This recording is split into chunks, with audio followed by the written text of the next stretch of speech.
વાત શેર કરવા માગું છું. તો વાત એવી છે કે લાઈક છે ને હું ગાંધીનગર હતી તો હું ગામડે હતી ફર્સ્ટ ઓફ ઓલ.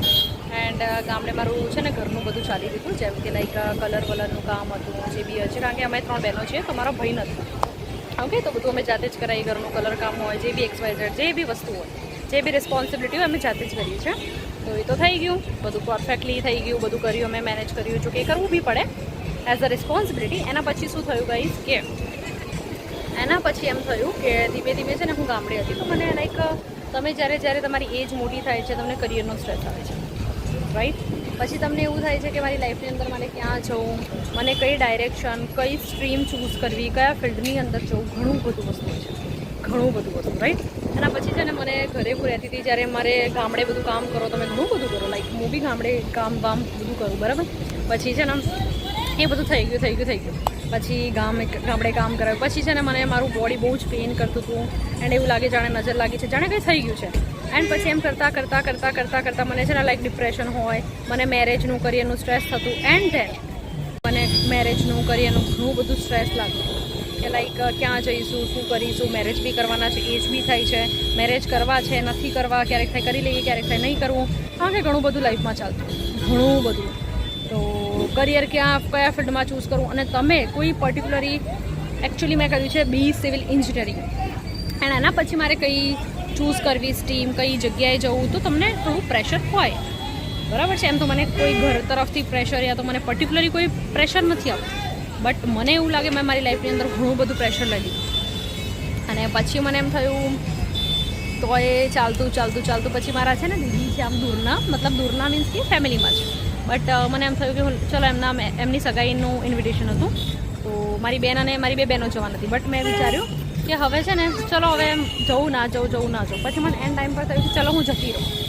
પછી હું આવી ગઈ કે જોયું છે ચલો કંઈક નવું એક્સપ્લોર કરીશું, ખુશ રહીશું, કારણ કે ડિપ્રેશન, સ્ટ્રેસ એટલું બધું હતું.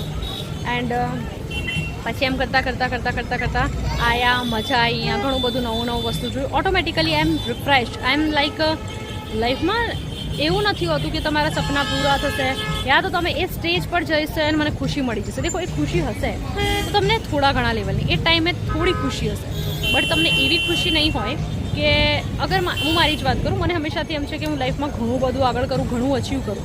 હવે ઘણું એટલે તો એક મિડલ ક્લાસ બી હોય ને એટલું બી નહીં, મિડલથી અપ બી હોય એ બી નહીં, મને એના કરતાં બી ઘણું જોકે મારે કહેવું નથી પર્ટિક્યુલરલી મારે ક્યાં જવું છે, શું કરવું છે, બટ મને હતું કે હું મારી લાઈફમાં આટલે સુધી આ સ્ટેજ પર છું અને મારે હજુ બી છે કે હું આટલે સુધી મારી લાઈફમાં મારા કરિયરના એટ ધી એન્ડ એ પોઈન્ટ પર હું પહોંચું. હવે કયા પોઈન્ટ પર એ હું તમને પર્ટિક્યુલરલી આ વખતે તો નહીં જ કહું, બટ એક ટાઈમ એવો આવશે હું તમને કહીશ કે મારી લાઈફની અંદર મારા શું ડ્રીમ છે, મારે ક્યાં જવું છે, મારે શું કરવું છે, હું તમને ડેફિનેટલી શ્યોર કહીશ.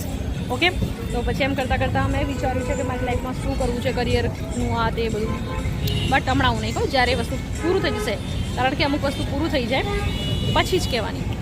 પ્લસ બીજી વસ્તુ કે લાઈફની અંદર સ્ટ્રેસ લેવો, ડિપ્રેશનમાં જવું, વસ્તુને અંદર રાખવું, જેમ કે આપણે છે ને લાઈક કોઈ વસ્તુમાં હોય ને, જેમ કે કોઈ વસ્તુ થાય તો આપણે હંમેશા કોઈ વસ્તુને લઈને પર્ટિક્યુલરલી વિચારીએ છીએ કે એ જે છે એ આ વસ્તુ થશે તો હું ખુશ રહીશ, બરાબર? એટલે એવું હોય છે. તો લાઈફની અંદર સ્ટ્રેસ લેવું નહીં, ખુશ થવું એ વધારે ઇમ્પોર્ટન્ટ છે, બરાબર છે?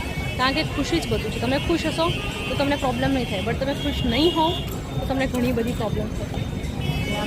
તો હવે એ વસ્તુ છે એન્ડ લાઈફ બહુ જ નાની છે, તમારે ખુશ રહેશો બધું જ આવશે.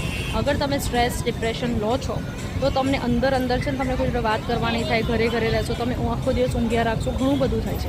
જોકે મને થતું હતું અંદરથી, હું આખો દિવસ ઊંઘ જ કરું, એમ વિચારું શું કરીશ, શું થશે, બટ જસ્ટ તમને નથી ખબર પડતી શું. તમે ગમે ત્યાં કોઈ બી રાસ્તો તમને સારો લાગે તમે ચાલો, એક દિવસ તમને રસ્તો મળી જશે. એવું ના વિચારો કે શું થશે, ક્યારે પહોંચીશ, નહીં પહોંચે, એ બધું આપણે વિચારવા રહીશું ને તો આપણું થઈ. એટલે એ વસ્તુ. ઓકે ગાઈસ, તો હવે મેં બી અગર મારી વાત કરું તો ખુશ રહેવાનું સૌથી પહેલાં ખુશ રહેવું ઇમ્પોર્ટન્ટ છે, એન્ડ દેન બધું ઇઝીલી થઈ જાય છે. અને આ દેખો, આ મારા ખુશીના રીઝન, આ મારી ખુશીનું સૌથી મોટું કારણ છે. આ છોકરી વડાઈ છે, એન્ડ આ મારી રિયા, આ અમારી ભિલોડા સાઈડની છોકરી છે. આ બી મારું ખુશીનું કારણ. અમે એમના જોડે બહુ ફર્યા, બહુ એન્જોય કર્યો, બહુ ટાઈમ સ્પેન્ડ કર્યો. ઓકે, તો બાકી આજના માટે આટલું જ. બાકી મળીએ નેક્સ્ટ બ્લોગની અંદર. અમે મારી દિલની વાત તમારા જોડે શેર કરી છે. બાકી લાઈક તમે છે ને મારી ચેનલને સબસ્ક્રાઈબ કરો વધારે વધુ, બરાબર છે. એન્ડ કમેન્ટ્સ કરો. ઓકે ગાઈસ, તો મળીએ નેક્સ્ટ બ્લોગની અંદર. ગાઈસ, જ્યારે હું વલસાડ આવીને ત્યારે હું છે ને કિંજલ દીદી છે એક, એમની ફેમિલીને મળી. ઓકે, એન્ડ એમની ફેમિલી બહુ જ સારી, બહુ એટલે બહુ જ સારી. એન્ડ એમના પપ્પા બી બહુ સારા, એમના મમ્મી, એમના દાદી જે છે એ બી સારા, એમના મમ્મી બી બહુ સારા, એમનો સ્વભાવ સારો.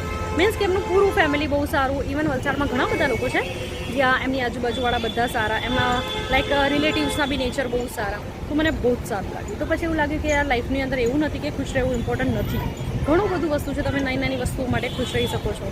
તો આ બધું વસ્તુ વિચાર્યું અને મજા આવી ગઈ. ઓકે ગાઈસ, તો બાકી મળીએ નેક્સ્ટ વ્લોગની અંદર.